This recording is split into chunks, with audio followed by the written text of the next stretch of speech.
को कितना देना है कि तुमको 25 मन। कह लगे तौल लीजिए। तो जब तौला गया तो किसी का 25 मन, ज्यादा एक दाना नहीं, 60 मन, किसी का 40 मन, किसी का 100 मन, सबका जितना जितना लिख लिया था सबका। चोर बोला, अरे महाराज ये मेरे कांटे लगे, मैं रात को कांटों में जंगल में गया तो बमूल के कांटे, बेरियों के कांटे, खून निकल आया, ये पैर फट गए और मैं उसके खेत में से काट करके ले आया। उधर से जौ काटी, मटर काटी, अरहर गेहूं काटा, वो किधर चला गया? अरे कह लगे बच्चा ये मेरे पैर में भी ये कांटे लग गए, ये देख ये लगे हुए कांटे। कह लगे आप क्या करते रहे? कह लगे तू काट कर के ले आता था, वहाँ जमा करता था और मैं यहाँ से जब चला जाता था घर में तो गट्ठा उठा करके उसमें खेत में पहुँचाया करता था। मुझे देना उतना ही है जितना तेरे हिसाब में, और तूने जो ये चोरी की है, ये कांटे तेरे लगे और तकलीफ हो रही है तो तेरी सजा और चोरी की सजा अलग मिलेगी।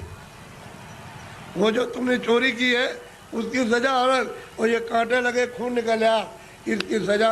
तो कहने का मतलब ये है तुम मन का धन कितना भी खेत काट कर, जमीन लेकर, ये करके, चोरी करके, डकैती डालकर, रात को छीन करके कितना भी अपना धन घर में ले आओ, लेकिन वो जो हिसाब करता जो कर रहा वो बैठा हुआ वो सब उसके यहाँ पहुँचा देगा। आपको कुछ मालूम रहेगा? आपको नहीं। हमने चोरों से पूछा, भाई कितना तुमने चोरी की होगी?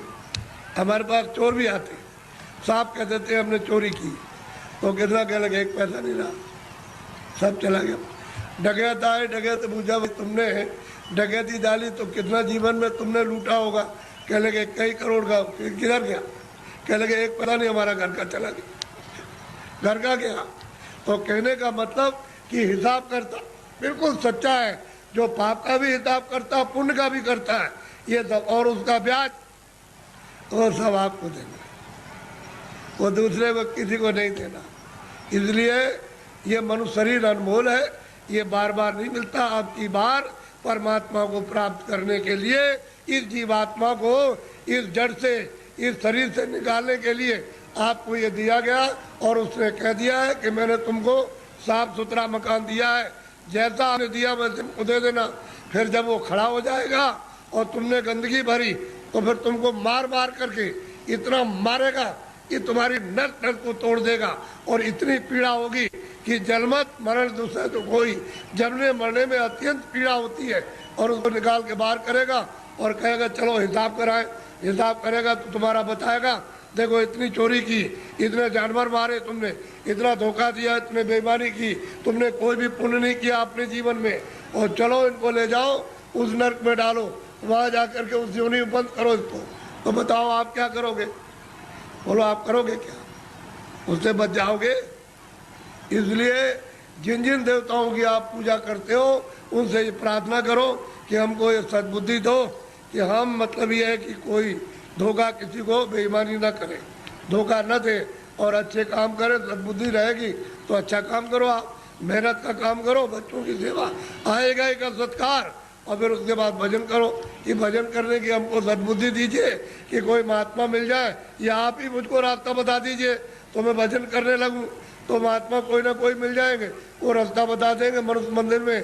तुम फिर भजन सच्चा करना अपनी जीवात्मा से परमात्मा का, तब देखो दिमाग ज्ञान चक्षु खुल जाएगा। और यही से बैठ करके रोज स्वर्ग जाओ, रोज रोज वैकुंठ जाओ, और वहाँ ब्रह्मा से मिलो और विष्णु से मिलो और शिव से मिलो। लेकिन आप बाहर से इन चर आँखों से आपको क्या पता है, इधर से गए उधर धोखा देने लगे, उधर किसी का खेत लूटने लगे, किसी को मारपीट करने लगे, तो फिर देवता की पूजा क्या हुई? ये मनुष्य शरीर फिर नहीं मिलेगा आपको, अमोलक अब दे दिया गया। इसलिए इसको बचाओ। अभी तक जो कुछ भी किया है गुनाह, अब उनको तो छोड़ दो, अच्छे काम करो, अच्छे काम करो, जीवात्मा को जन्म मरण से बचाओ, 84 से नरकों से, नहीं तो ये जाने वाली है। और मनुष्य शरीर ये खाली होने वाला, ये तो किराए का मकान है। हे बच्चे बच्चियों, ये किराए का मकान है, वो ये नहीं देखा गया 2 बरस का है, 4 बरस का है, 10 का है, वो 20 साल का है, 50 का, 100 की पूंजी आपको दी जाती है। जिसकी पूंजी खत्म हुई और फिर खड़ा हो जाएगा, निकलो।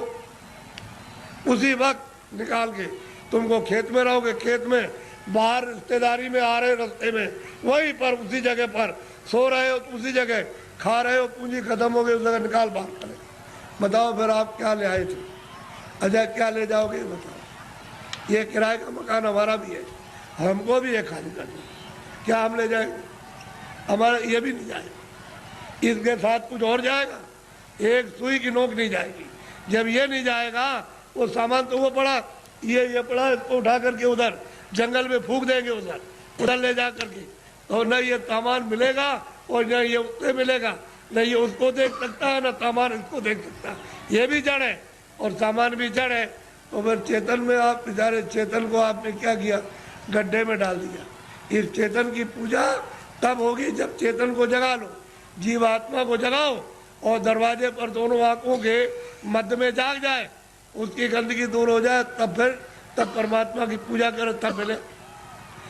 सुलभ है, सीधा है, आसान, सब कर सकते हैं, स्त्री बच्चे पुरुष, खेत में खलिहान में, घर में, सुबह और शाम।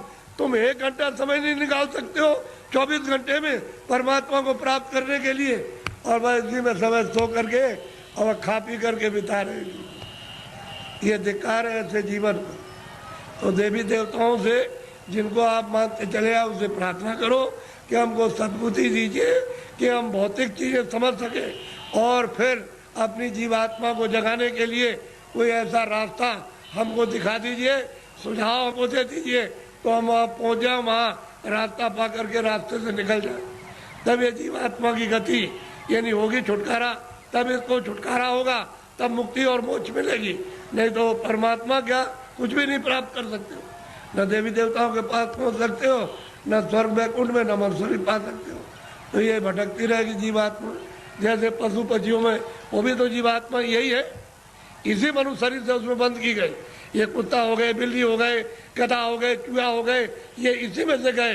अब उसमें भोगने के बाद फिर इसमें आएंगे तो फिर वही काम करो, फिर उसी में जाओ।